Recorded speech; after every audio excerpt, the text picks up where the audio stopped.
Hey guys, in May's workshops, we are going to focus on the news and the media.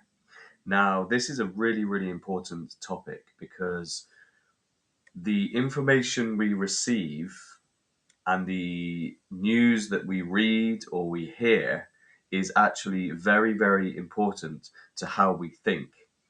And for a long time, governments have tried to control the media and they've selected the types of information that the public, we, the people, should hear.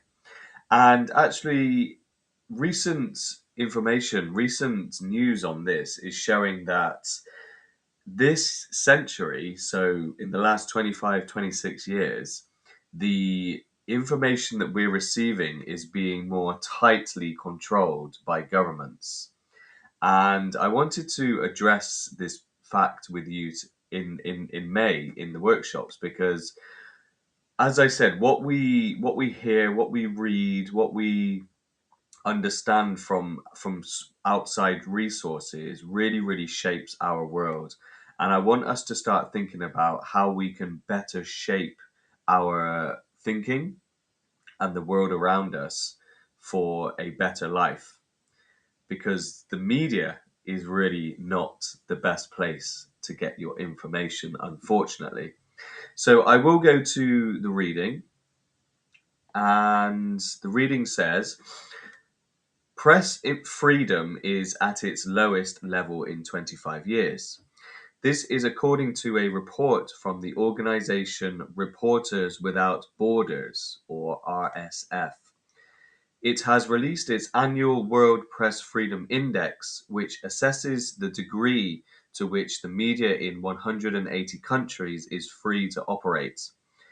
RSF said press freedom was problematic or worse in three-quarters of the nations assessed. In over half of the world, conditions were difficult to very serious. In 2013, fewer than a third of countries were given this classification. Press freedom was considered problematic in over 70% of countries. The RSF said conditions were good in only 7 countries. These were all in Northern and Western Europe. The RSF report highlights growing authoritarian pressure on journalists. It wrote, political pressure on the press is intensifying, authoritarian tendencies are growing, and the media market is heavily weakened. The index's analysis highlights an alarming deterioration in the conditions for journalism in many parts of the world. The index describes a worrying trend across the globe. It says there was a systematic policy of attacks on journalists in the USA. It said that in Russia, laws designed to combat terrorism, separatism, and extremism were used to restrict press freedom. RSF said 67 media professionals killed in the past year were victims of war or criminal networks.